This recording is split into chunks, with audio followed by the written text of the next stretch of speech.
Alors, dans cette région, il y a plein de fruits qui poussent. Il y a eu pas mal d'endroits où c'était des fraises, on pouvait même les cueillir soi-même. Il y a des bananiers aussi, il y a des tas de fruits dans le coin là. C'est dès qu'on est rentré un peu dans les montagnes. Avant les montagnes, c'était la culture que je vous ai montré tout à l'heure.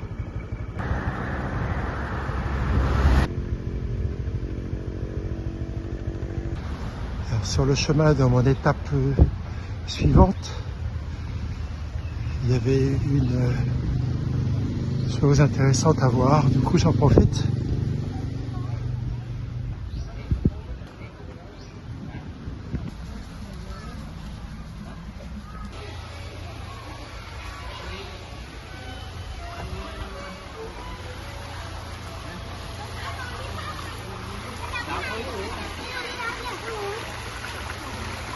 Alors c'est comme ça que je devrais la voir, donc on va voir si le fait qu'on soit en été soit toujours aussi alimenté.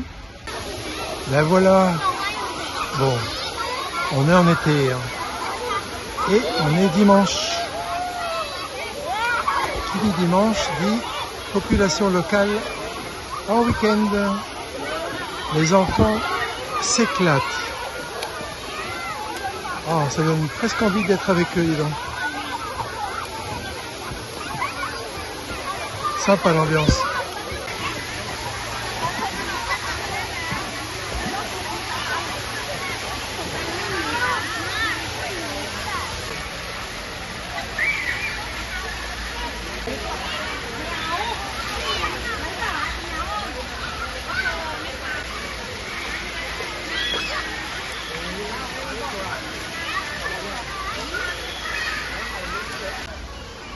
Les gens pique-niquent.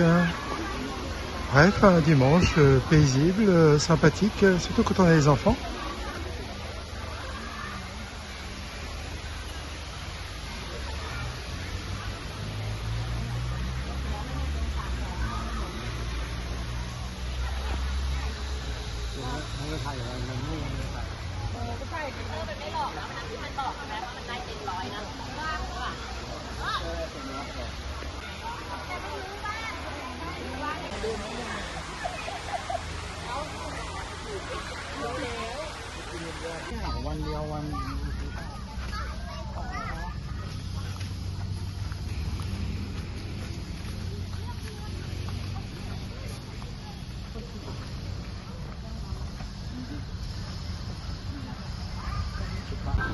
Eh ben, vous le croirez si vous le voulez, mais il y a un train qui vient jusque là. C'est terminus, mais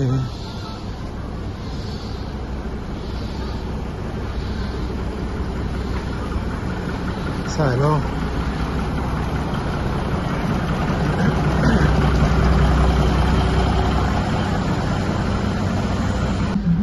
Le petit vendeur de glace. Thank you. Et là, on peut manger.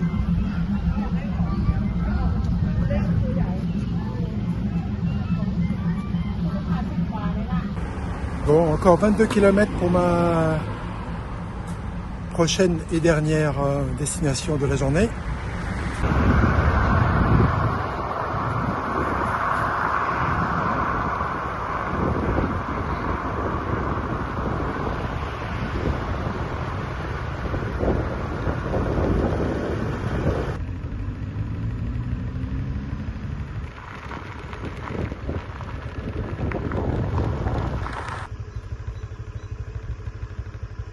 Ils sont en train de faire un énorme centre bouddhiste. Beaucoup de choses sont en construction, notamment ce grand Bouddha.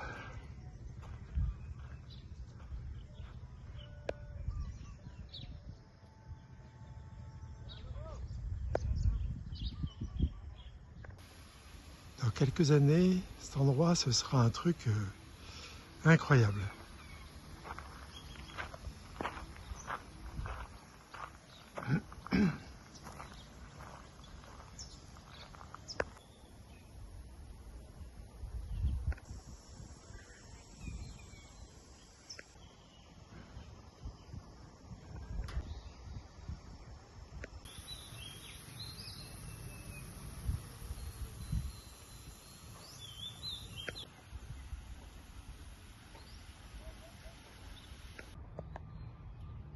Alors, je ne sais pas si on peut y aller.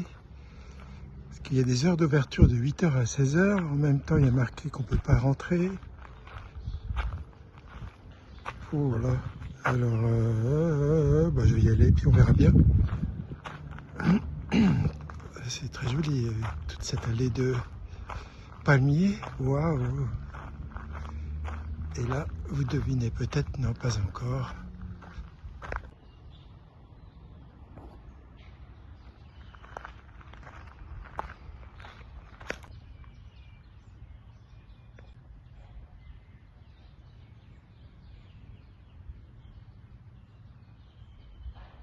Il y a tellement de luminosité que ce que je vous montre à l'écran, je ne le vois pas moi-même.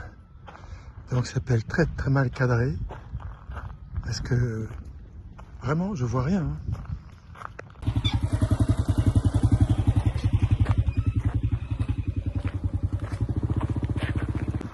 Alors j'ai rejoint la ligne de chemin de fer de la mort.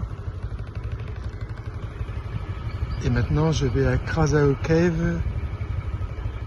Voilà, c'est marqué là-bas. Pour ma dernière destination de la journée.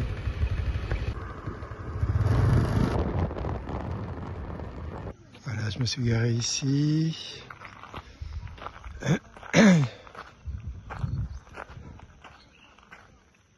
Voilà la ligne de chemin de fer de la mort et on est à Tamkrasei Bridge.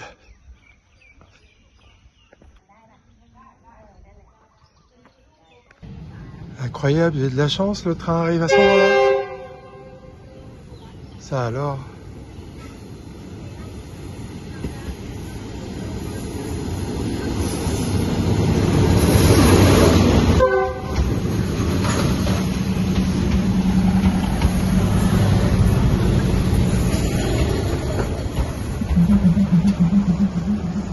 Ah bah il s'arrête.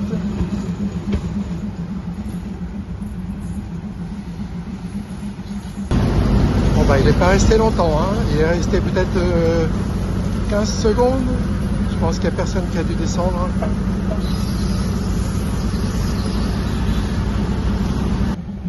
Alors ce qui est incroyable sur ce passage, c'est tous les efforts qu'ont dû faire les prisonniers ou les volontaires forcés durant les travaux. Vous avez vu comment c'est foutu là? On est au bord de la rivière Kwai. Et on est à flanc de roches, on va dire. Alors on a le droit d'y aller à pied une fois que le train est passé. Et du coup, je passe juste après le train. L'air doit être encore chaud, je parie.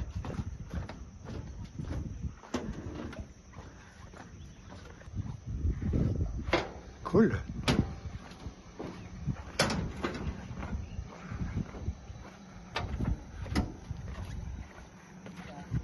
Donc là, il y a une grotte. C'était un abri pour certains travailleurs.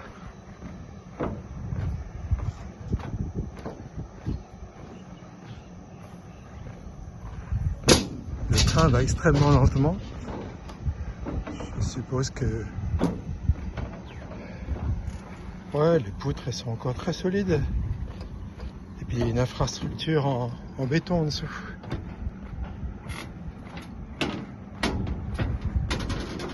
On le voit le train là-bas.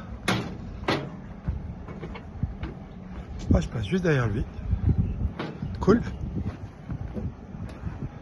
Tchou tchou. La rivière, c'est joli.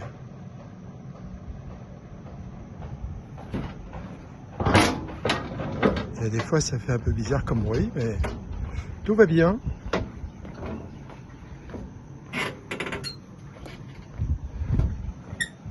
Oh, je vais pas vous filmer la totalité du parcours. Je sais pas si vous imaginez le boulot. Il a fallu tailler dans la roche. Avant, ça tombait à pic. à la rivière.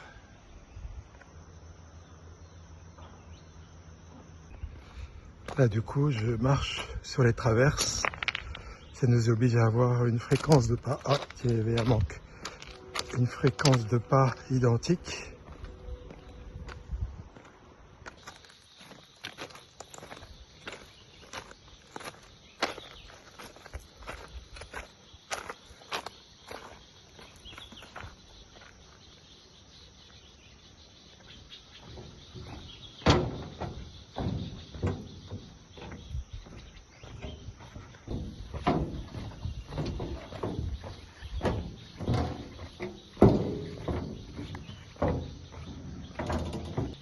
C'est impressionnant quand même, c'est pas tous les jours qu'on peut faire ça, hein.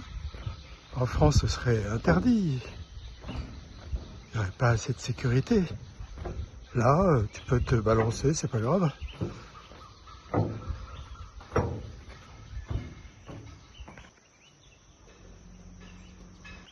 il y a des gens qui ont fait des hôtels là comme ça. Vous êtes sur une sorte de barge et il y a combien? 1, 2, 3 chambres par barge.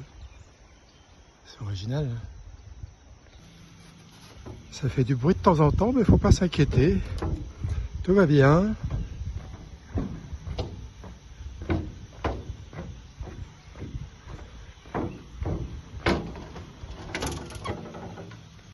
Bon, là, vous aurez compris, c'est un resort. La pelouse est de hauteur égale. Bon, ils doivent faire des travaux parce que ça fait du bruit.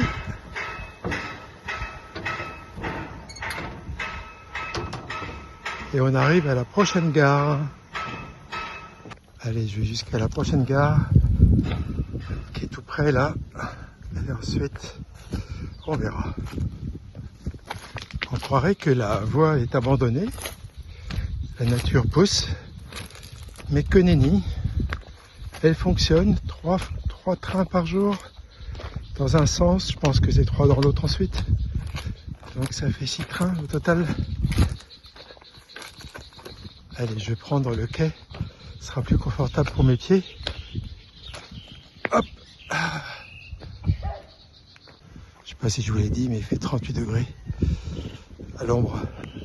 Là, ça va, le soleil, enfin, le ciel est voilé. Tout à l'heure, ça l'était pas.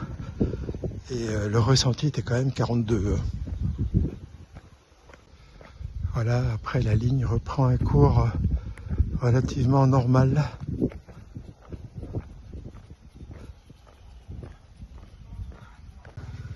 Bon, je vais voir s'ils vendent de l'eau.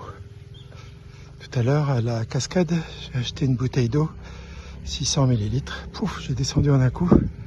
En 2 coups, on va dire, mais ça part vite. Ah, on dirait peut-être qu'il y a de... Ouais. Bon, j'ai trouvé de l'eau, je me suis bu encore 600 ml d'eau, ça fait du bien. Alors, le Hellfire, celui où j'ai été rebooté parce qu'à cause des séismes, ils étaient en train de contrôler que tout était correct et ça rouvre que après-demain. Pourquoi je voulais là-bas? C'est parce que c'était l'endroit le plus difficile qui était durant toute la voie de chemin de fer, hein, parce qu'ils ont voulu passer un col, les Japonais, et plutôt que de faire un tunnel, ils ont trouvé que ça irait plus vite si on cassait tout et qu'on passait par le col. Et il a fallu 6 semaines, pendant 18 heures par jour, pour y arriver à passer ce col. Et pourquoi on l'appelle Hellfire? C'est parce que comme il travaillait jusque la nuit, puisque ici il fait nuit à partir de 6 heures, hein, 18 heures, et bien du coup, de loin, on a l'impression que c'était le feu de l'enfer. Voilà, donc on n'a pas pu le visiter, mais ce qu'on a fait tout à l'heure, là, c'était pas mal. Ça faisait partie aussi du programme, mais c'est super.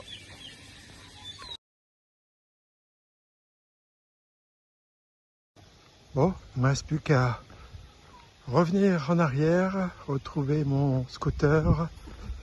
Et ensuite, je crois que c'est 30 km pour arriver à la ville. Le Hell Pass était à 80 km de la ville. Donc j'ai dû rebrousser chemin pour venir ici. Voilà. Bon, vous êtes prêts? Vous sentez l'attaque? Allez, c'est parti.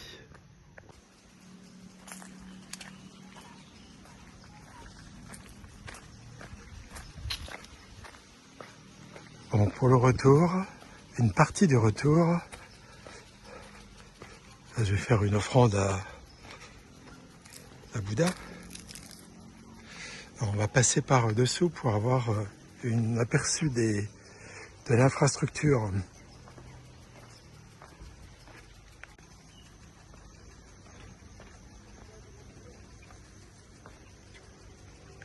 La saison des pluies, ici c'est un torrent qui passe par là et qui descend dans la rivière.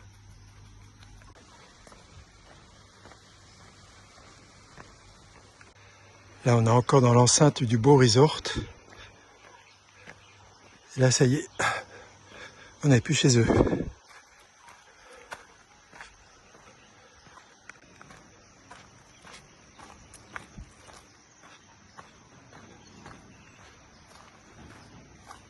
Je croyais être le seul touriste.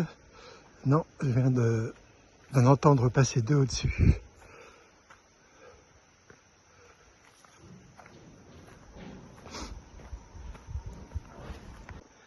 Je croyais que c'était la plante qui se refermait quand on lui fait comme ça, là. Mais non, c'est pas ça. Au Cambodge, ils avaient ça. Et au Laos aussi, je crois. Et non, c'est au Vietnam, je sais plus. Et les Vietnamiens savaient que les Américains étaient passés parce que quand le temps que ça redevienne ouvert, ça prenait un certain temps. Du coup, tant que c'était pas ouvert, ça voulait dire que les Américains étaient passés il y a peu de temps.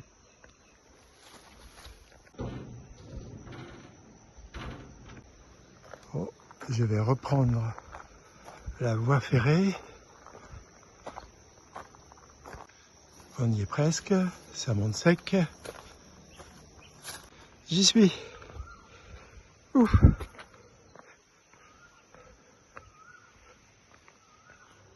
fait, l'avantage de laisser les gens faire ce portion-là, c'est les responsabiliser et les penser suffisamment intelligents pour être prudents.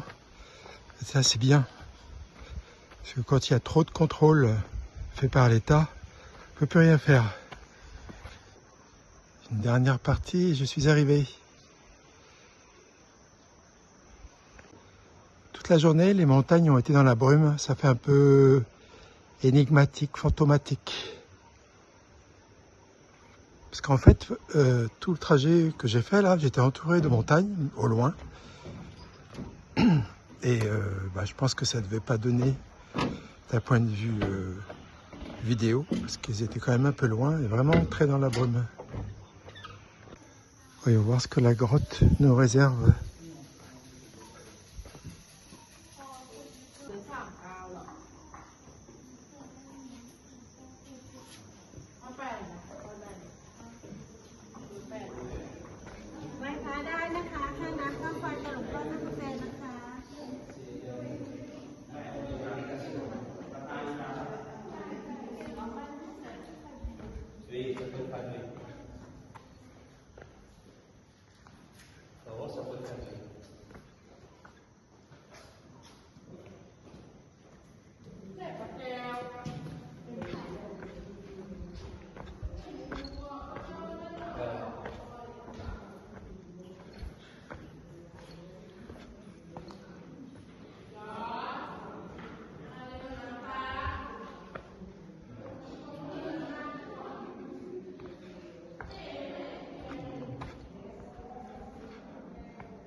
Bon, il n'y avait rien au fond de la grotte.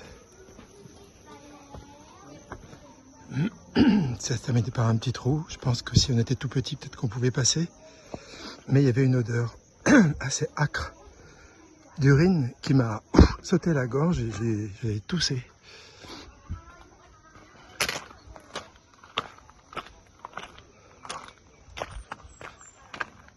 Attends, tout bon cheminot qui se respecte, c'est le chemin qu'il faut choisir.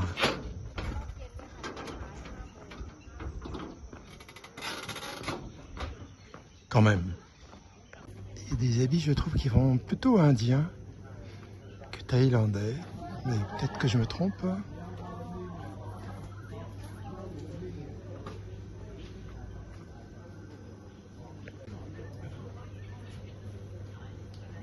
Une bonne noix de coco.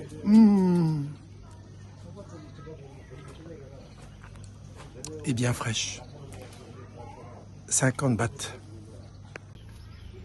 Alors ça, c'est l'entrée que j'aurais dû prendre. Moi, j'ai pris sur le côté, j'ai pris les rails tout de suite. Et normalement, il y a plein de vendeurs. Là, il commence à se faire tard. Il n'y a pas d'entrée à payer. C'est, voilà, accès libre. Et je vais retrouver une petite moto sur le parking. La dernière qui reste là-bas. Ça, c'est ma batterie de secours. Tout à l'heure, j'étais à 5 quand j'ai pris une bouteille d'eau au bout de la voie ferrée là. Et quand j'ai voulu mettre cette batterie de secours, le téléphone m'a dit trop chaud, je suis trop chaud, je peux rien charger. Du coup, j'ai dû mettre au téléphone devant un ventilateur pendant à peu près 5 minutes pour qu'il puisse enfin commencer à charger. Aïe aïe aïe. Bon, bah, il ne faut pas que je traîne, j'ai encore 54 km à faire pour arriver à mon hébergement. Allez, c'est parti! Alors voilà le manioc. Là, jusque-là, j'avais vu que des endroits où ils étaient déjà récoltés. Et ils étaient en train d'en faire repousser d'autres. La terre, vous avez vu, elle est d'un marron assez clair, presque rouge de temps en temps. Et donc dans le manioc, ce sont les racines qui se mangent. Tout à l'heure, le camion que j'ai doublé, il en était plein. Je me suis garé là parce que je me suis aperçu qu'il y avait une animation ici. Ça m'a l'air très sympa. Je pense que je vais prendre mon repas de la journée par ici. Et je vais bien trouver mon plat de la soirée. Avec tout ça. Ça m'a l'air bon tout ça là. J'aurais un curry en fait.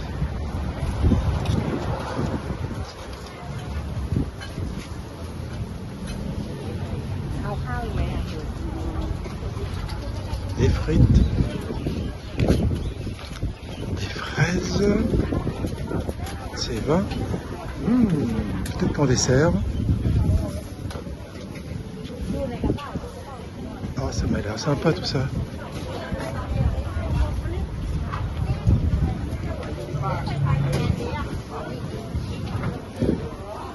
Alors, le poisson, j'ai déjà donné.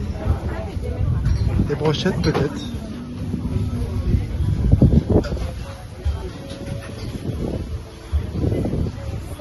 Là, c'est le dessert.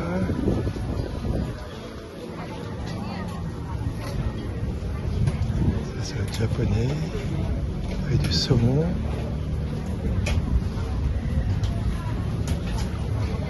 Bon, je vous laisse, je vais essayer de trouver quelque chose qui me convienne. Et j'aimerais bien un curry en fait. C'est immense.